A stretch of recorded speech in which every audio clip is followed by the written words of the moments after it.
কাজ হচ্ছে জনগণের জীবন এবং সম্পত্তির নিরাপত্তা দেওয়া। সেখানে কেন মহিলা মামলা করতে যাবে? ওই মহিলা তো মামলাই নিবে না।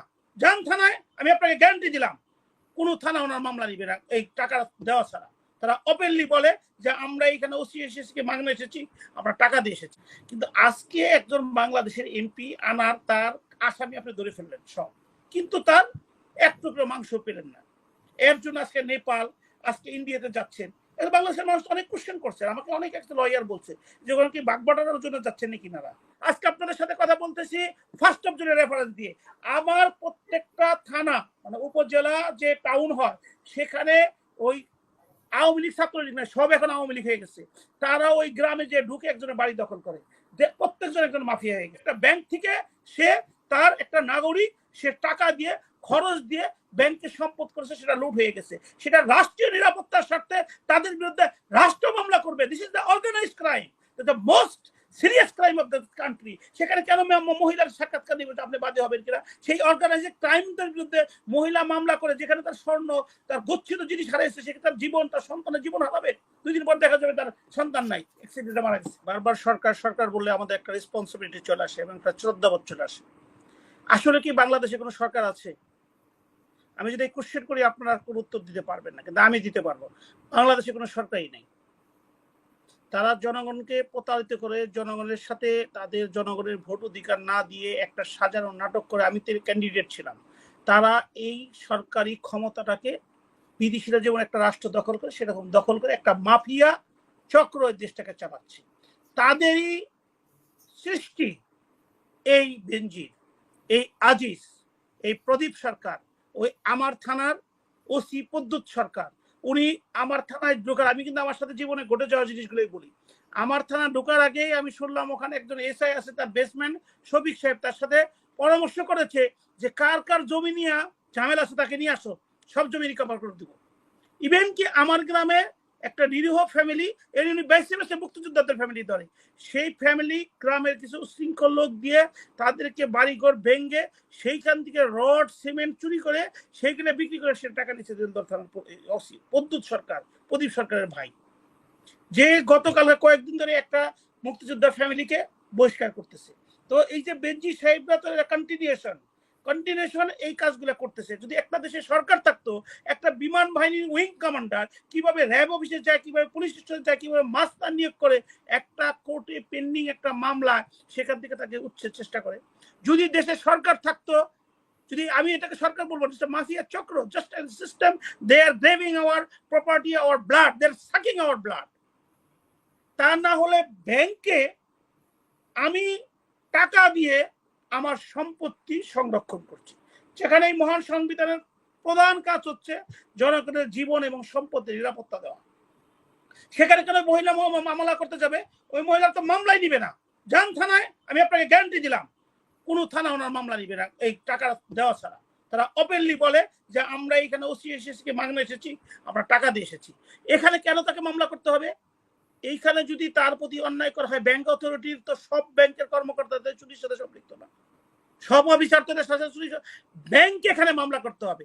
কিন্তু ব্যাংক কেন এটা করবে না?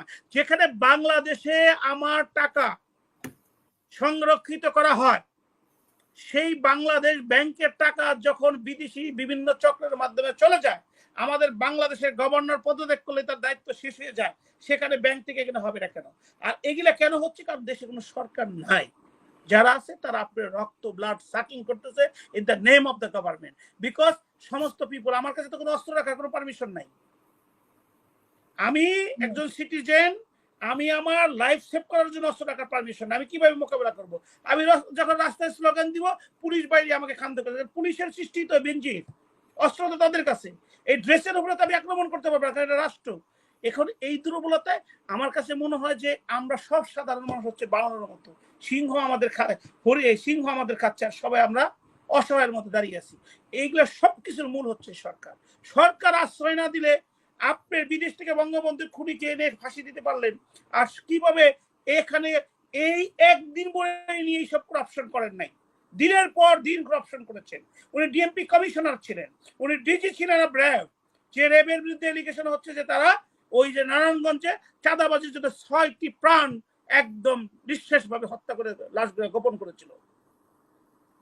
সেই র্যাবের সে ডিজি ছিলেন, উনি আইজিবি ছিলেন বাংলাদেশ পুলিশের। কিভাবে আপনি পুলিশকে রেসপেক্ট করবেন? Top to bottom. এখানে কিছু খারাপ অফিসারের জন্য সবকিছু যাচ্ছে, খারাপ অফিসারের রাজত্ব করছে।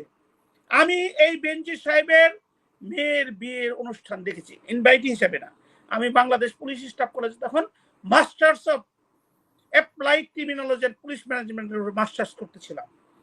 তখন দেখলাম যে বাংলাদেশের কর্মকর্তা কে বা কারা, ঊর্ধ্বতন কর্মকর্তা ওই প্রোগ্রামে যায়নি।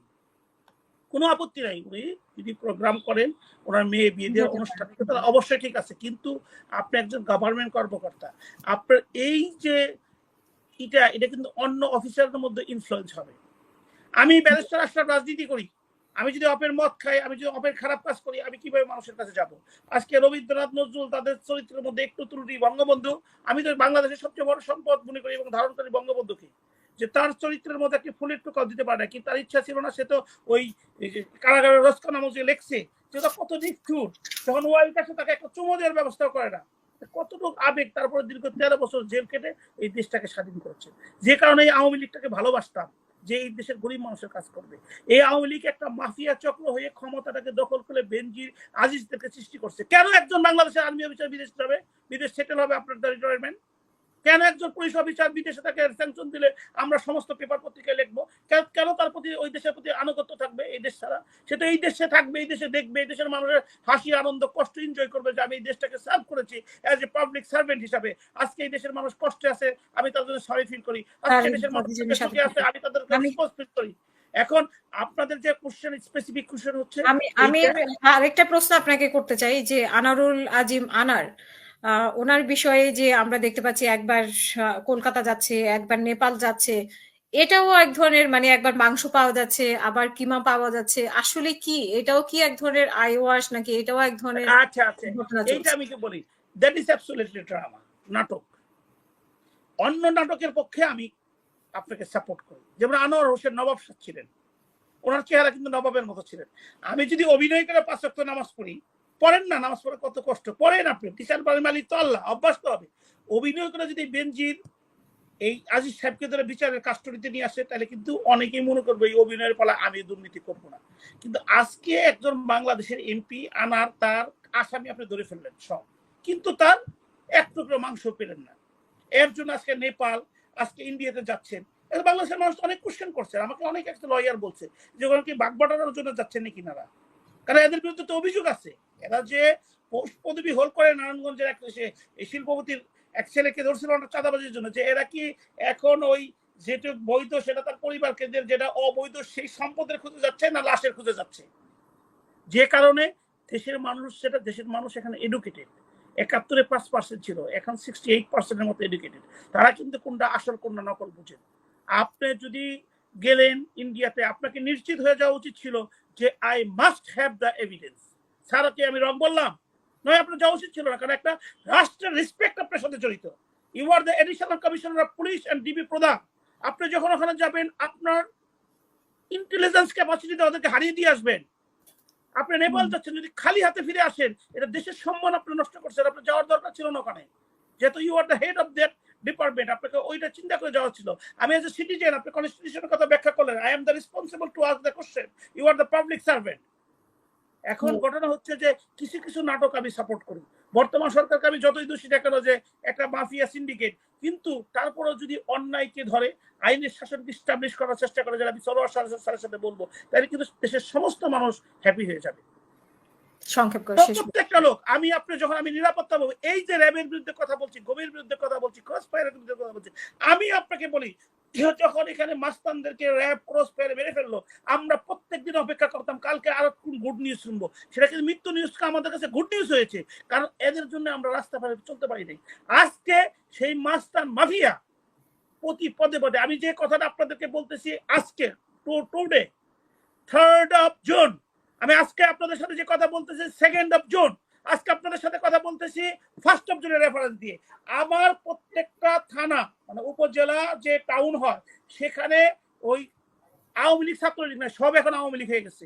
তারা ওই গ্রামে যে ঢুকে একজনের বাড়ি দখল করে, প্রত্যেকজন একজন মাফিয়া হয়ে গেছে। শেষ করবেন। প্রকাশ্য দিবালোকে এই সময়ে আমি দেলদুয়ার থানা লাহোট ইউনিয়নের হেরন্ডবার নামে একটা গ্রামে, সেখানে প্রত্যেকদিন 30-35 জন মাস্তান সকালে যেয়ে সেখানে বাড়িঘর প্রকাশ্য দিবালোকে পুলিশের সহযোগিতায় সেটা মুক্তিযোদ্ধা আবুল কালাম আজাদের বাড়ি দখল করার চেষ্টা করছে, যেখানে একটা দলিল সংশোধনের মামলা আছে।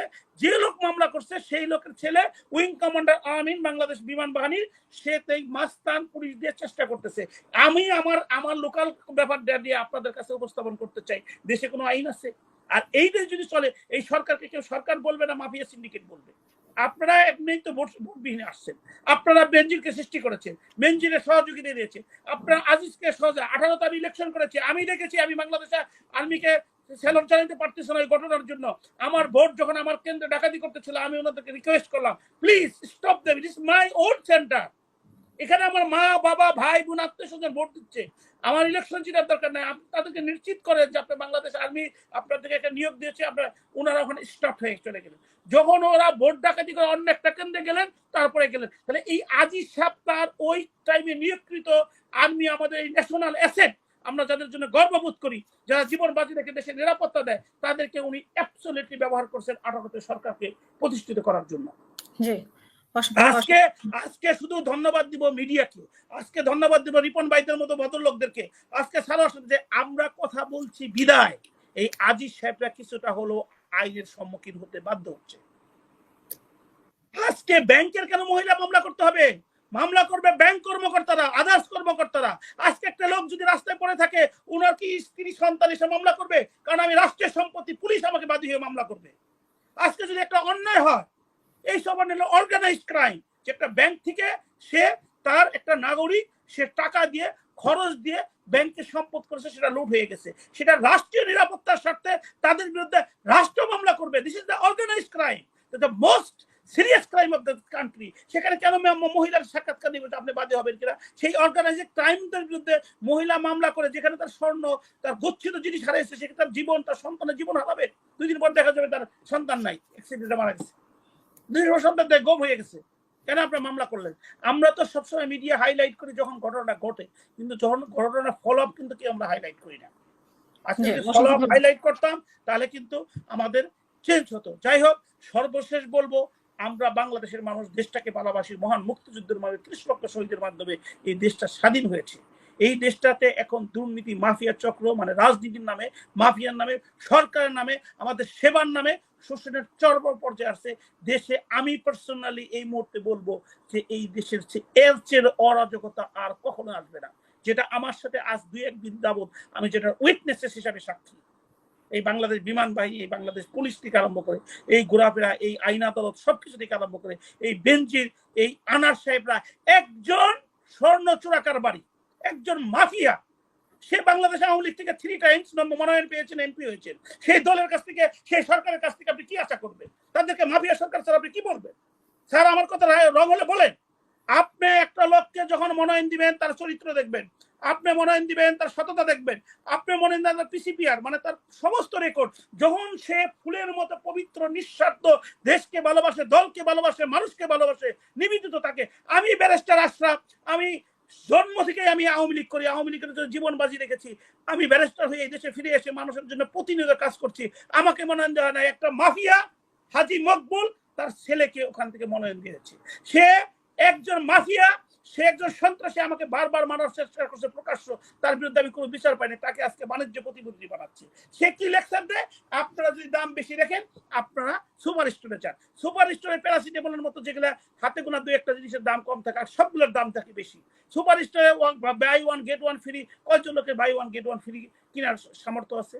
আর বাংলাদেশের 64টা ডিস্ট্রিক্টে 64টা ডিস্ট্রিক্টে তো সুপার স্টোর নাই। পুলিশের আপনি উপজেলা লেভেল তো বাদ দেন, ইউনিয়ন লেভেল বাদ দেন। একজন বাণিজ্য মন্ত্রী এই কথা বলে, যাদের এই দেশে মানুষের প্রতি সামান্যতম অনুভূতি নাই, সামান্যতম ফিরে। এই বাণিজ্য প্রতিমন্ত্রী, আমি ওনার বিয়ে করছি কথা বলেন, ওনার যে বিয়ে করেছেন সে হচ্ছে আপনার একজন থাইল্যান্ডের জন্মগ্রহণ অধিবাসী।